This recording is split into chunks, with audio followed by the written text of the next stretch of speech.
Bienvenue dans Immergé Submergé, le podcast où je m'immerge dans les thèmes que j'aime ou que j'ai envie de découvrir. Histoire, sport, art, etc. etc. Et où j'évoque mes émotions qui me submergent. Cet épisode, il va être un peu plus personnel. En fait, je vais vous parler de mon déménagement. J'ai quitté la région parisienne suite au Covid. Je pense que comme pour beaucoup, on s'est rendu compte que la région parisienne, c'était peut-être plus possible d'y vivre après avoir vécu le confinement. Partir, oui, mais où ? Dans l'épisode, donc, il y aura une première partie. Je vais vous raconter ma vie sous le Covid. Vous allez peut-être vous retrouver si vous êtes angoissé, comme je le suis. J'espère pas autant pour vous. Et puis une deuxième partie, comment j'ai basé un peu toutes mes recherches pour trouver mon nouveau chez moi. Ma vie pendant le Covid. Donc, février 2020 à début mars 2020, c'était impossible de croire et de comprendre en fait ce qui se passait. Surtout quand ça s'est rapproché en Italie, et tout semblait irréel. J'avais jamais connu ça. La plupart d'entre nous n'avions jamais connu ça non plus. C'était complètement irréel. Je vivais normalement. Je n'avais pas changé mes petites habitudes. Je prenais le RER pour aller bosser. Et je bossais dans une entreprise où on était 300 sur site. Ensuite, j'ai connu la période donc du 10 mars environ jusqu'à début juin, où là ça a été l'angoisse et vraiment la vie de confiné. Je reviens un peu en arrière. Le 10 mars, là j'ai vraiment commencé à m'angoisser. En fait, dans ma famille, j'ai un cousin qui est chercheur, qui n'est pas du tout dans le médical. Il a travaillé notamment en Italie, où il a vécu quelques années. Il a toujours des contacts avec des collègues italiens et ils lui ont envoyé des graphiques, des courbes pour expliquer en fait la situation en Italie, ce qu'il prévoyait dans les prochains jours, et la même chose pour la France. Et en gros, on avait, je sais plus, 10 jours, 15 jours de retard par rapport à ce qui était en train de se passer en Italie. Dans son mail, je vais reprendre un petit peu ces mots, donc voilà, il nous invitait à réaliser la potentielle gravité de l'épidémie. L'Italie, là, venait de mettre en place un confinement. Pour lui, voilà, c'était la chose à faire en France pour limiter le nombre de morts également. Lorsqu'il écoutait la radio, lorsqu'il lisait les journaux, il lui semblait que la société française n'était pas prête à accepter un confinement, mais qu'il était convaincu que tout allait changer dans quelques jours, car la situation était pour lui trop grave. En conclusion, donc ça c'était sa conclusion, donc il attendait les nouvelles décisions gouvernementales dans les prochains jours, qui allaient tomber obligatoirement pour lui, et il restait chez lui. Il annulait toute activité en dehors du travail. Ça, c'est le 10 mars. Et le jeudi 12 mars, c'est le jour où, le soir plutôt, le président de la République, donc Emmanuel Macron, annonce la fermeture des écoles pour le lundi 16 mars. Le vendredi 13 mars, je vais au travail normalement, comme tous mes petits collègues. En fin d'après-midi, avant qu'on quitte le boulot, mon entreprise, elle instaure le télétravail pour ceux qui veulent et qui peuvent. Le week-end, je commence vraiment à m'inquiéter, parce que je me rends compte que quand même c'est grave. Le fait qu'on ferme des écoles, que mon employeur me mette en télétravail. Depuis le Covid, le télétravail, c'est quelque chose maintenant qui est accepté. Alors qu'avant, mais le télétravail, pour les cadres, ça passe. Pour le simple petit employé, comme moi je suis, c'était non, parce que la hiérarchie, elle veut savoir ce que tu fais, elle veut être sûre que tu travailles, et elle veut passer derrière ton dos pour voir ce que tu fais. Le fait qu'on m'autorise à être en télétravail, je me suis dit, c'est vraiment parce qu'ils sont obligés.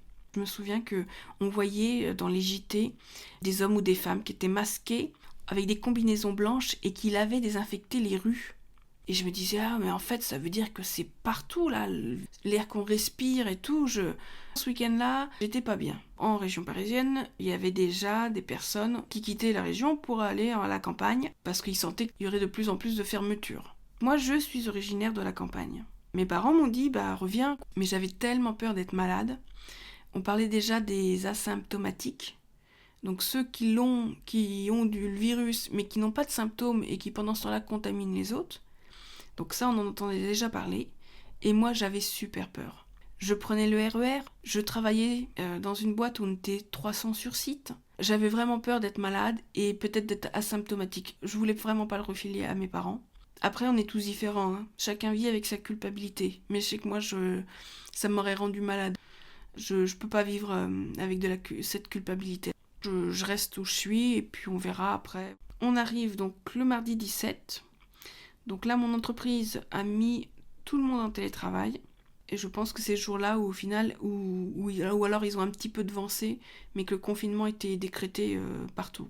Le Covid m'a donné énormément de travail. En plus, à cette époque, les parents qui avaient des enfants dont l'école était fermée, toutes les écoles étaient fermées, ils avaient le droit, je crois que c'était 15 jours au début d'arrêt maladie pour pouvoir s'occuper des enfants. Dans mon équipe, on a travaillé, on a été la moitié des effectifs pour énormément de travail. C'était très fatigant et très stressant. Je ne sortais plus dehors, je ne sortais que pour faire les courses. On était une file d'attente à l'extérieur, une personne qui sort égale une personne qui rentre dans le magasin. On n'avait pas de masque au début. Moi, je me cachais le nez, la bouche avec mon écharpe. C'était un effet placebo. Donc, je l'ai bien dit, je suis une grande angoissée. J'ai fait partie des personnes qui enlevaient tous les emballages carton parce que le virus pouvait être dessus avant de le mettre au frigo. Par exemple, tout ce qui était yaourt, j'enlevais le carton autour, alors qu'avant, je m'en fichais, je le laissais. La nourriture qui n'allait pas dans le frigo ou autre, je pouvais laisser traîner pendant 2-3 jours dans mon couloir, c'était posé, et puis après, je venais les ranger dans la cuisine. J'ai redécoré un peu mon appart. J'avais mis des photos de tableaux, de peintures, les Renoir, les Vermeer, Monet. Je regardais souvent La jeune fille à la perle de Vermeer. Elle m'a aidée psychologiquement, mais je la regardais comme si elle vivait avec moi. Et je me demandais, mais quand est-ce que ça allait s'arrêter? Quand est-ce qu'on retrouverait une vie normale? Donc j'avais pris des résolutions. Je me rendais vraiment compte que l'art me touchait. Et je voulais, à cette période, être entourée par le beau. Voilà, les œuvres d'art, ça me faisait du bien. Ça me permettait de m'évader de mon 20 mètres carrés. Je me sentais en sécurité que à l'intérieur, que par exemple chez moi. J'avais envie de musée. J'avais envie d'être en fait confinée au Louvre ou au musée d'Orsay. J'avais envie de quelque chose de grand et en même temps de beau.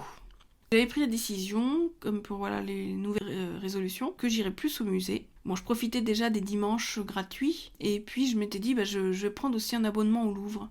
Ils font plus maintenant les dimanches gratuits. J'avais tracé un petit peu ma nouvelle vie dans un monde après Covid, rester dans la région parisienne, aller plus dans les musées. À aucun moment avant j'ai pensé à me dire faut que je parte d'ici. Je sais plus vraiment la date, mais en fait moi je vais vous dire j'ai eu un déconfinement le 2 juin. C'est là où j'ai pu quitter la région parisienne. Parce qu'à l'époque, il y avait aussi des déconfinements selon les régions. On pouvait être déconfiné mais rester dans sa région, ne pas aller dans telle autre région. Moi à partir du 2 juin j'ai pu partir et aller dans ma région d'origine, retrouver mes parents à la campagne. J'étais toujours en télétravail. Et puis c'est là, chez mes parents, que je me suis dit, c'est sûr que si j'avais quelque chose de plus grand, ça aurait été mieux, j'aurais mieux vécu ce confinement. J'habitais dans un 20 mètres carrés, premier étage. Pour paysage, j'avais le mur direct de l'immeuble voisin. Je voyais pas le ciel en fait. Psychologiquement, c'est compliqué, quoi. Cet été, on est en 2020, où je me dis que ce serait bien de partir.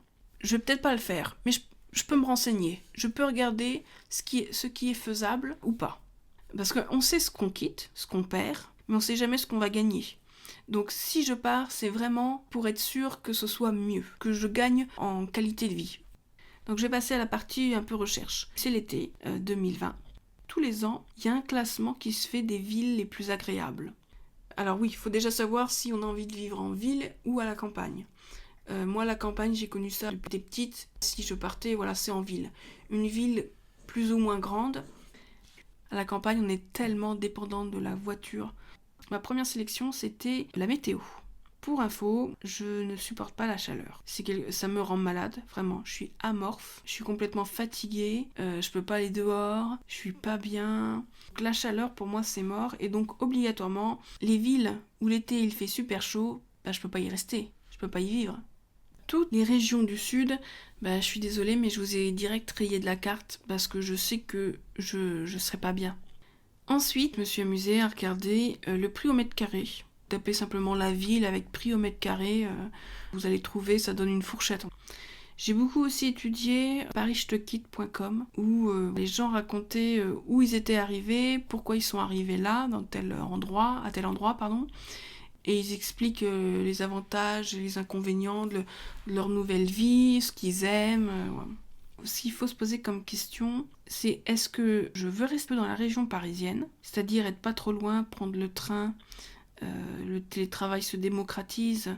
Est-ce que si j'ai un jour ou deux de télétravail, est-ce que je peux prendre le train, 2 heures de train, 1 heure de train pour arriver à Paris? Ou est-ce que je quitte vraiment la région parisienne pour un ailleurs complètement différent, voilà, la montagne, la mer. En premier, moi, honnêtement, ma première envie, c'était Lyon. Lyon, je suis attirée par cette ville. Tout me plaisait, mais après, financièrement, c'est à peu près pareil que la région parisienne. Et puis, je me suis dit, l'été, je vais peut-être avoir chaud. C'était pas possible, quoi. Alors ensuite, j'ai étudié Reims. Il faut savoir que c'est à moins d'1 heure de Paris en TGV.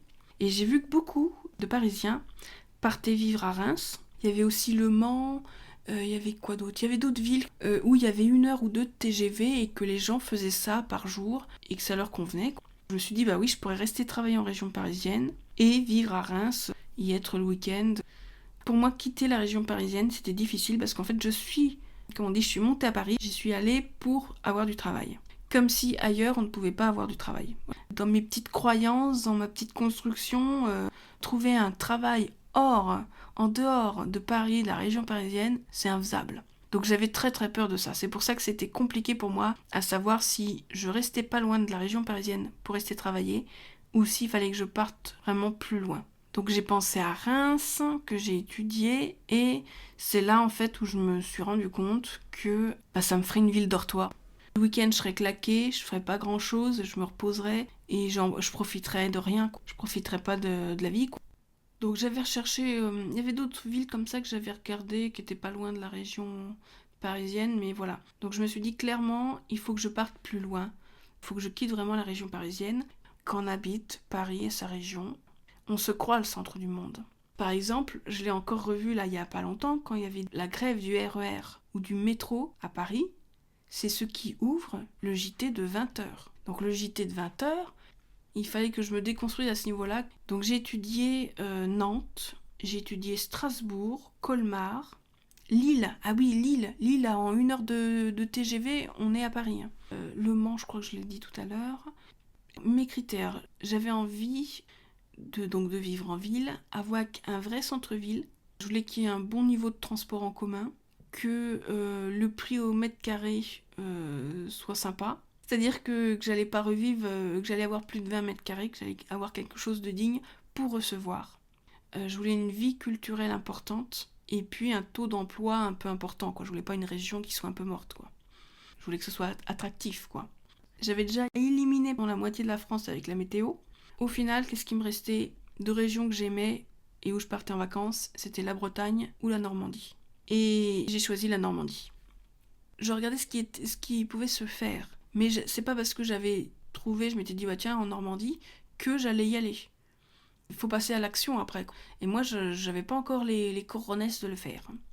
J'étais pas à ce niveau-là, quoi. Mais j'avais vu qu'un ailleurs était possible. Voilà, c'était ça ma conclusion. Donc ça, c'est l'été. J'ai eu un signe de la vie, en fait, qui m'a dit que je pouvais partir. Donc en septembre, le télétravail est terminé. Je retourne dans mon entreprise sur site. Et donc je rentre dans mon appartement. Et là, d'un seul coup, il y a eu des fissures à mon plafond qui sont apparues. Franchement, j'ai eu peur. J'ai vécu avec les fissures pendant 10 jours. À chaque fois, il y en avait des nouvelles en plus. J'avais super peur. J'avais super peur que le soir, quand je rentre, après le boulot, que je vois que ce soit effondré, j'avais peur de mourir la nuit. Dans l'appartement, il y avait une toute petite fenêtre, une espèce de petite lucarne. Je la laissais ouverte la nuit. Personne ne pouvait se faufiler ni rien, mais je me disais que si jamais ça s'écoulait, que je puisse crier. J'avais alerté. On était parvenu à 100% sur site au travail. On devait venir peut-être 2 jours ou 3 jours par semaine. Et donc ça, je me souviens que c'était un mardi. Donc le mardi, je devais être en télétravail. Et le midi, un expert qui arrive et qui me dit non, là, faut évacuer. Le plafond, il va céder. Il faut que vous partiez maintenant, là. Donc je déménage en catastrophe le mardi après-midi et j'ai pas pu prendre toutes mes affaires parce que faut louer une camionnette quand tu déménages ou autre. J'ai pris le maximum de choses que je pouvais et je suis repartie chez mes parents direct. Voilà mon signe du destin qui me disait tu peux partir, hein. Franchement tu loupes rien, tu vis quelque part où au final c'est vétuste, tu peux partir ailleurs, tu seras bien plus heureux, soit. Moi je l'ai vraiment pris comme ça. J'ai choisi la Normandie sur le papier et je l'ai vraiment fait. J'ai emménagé début d'année 2021 Ça a été très rapide. Tout s'est super bien enchaîné, c'était vraiment une chance. Parce que donc j'avais plus de logement.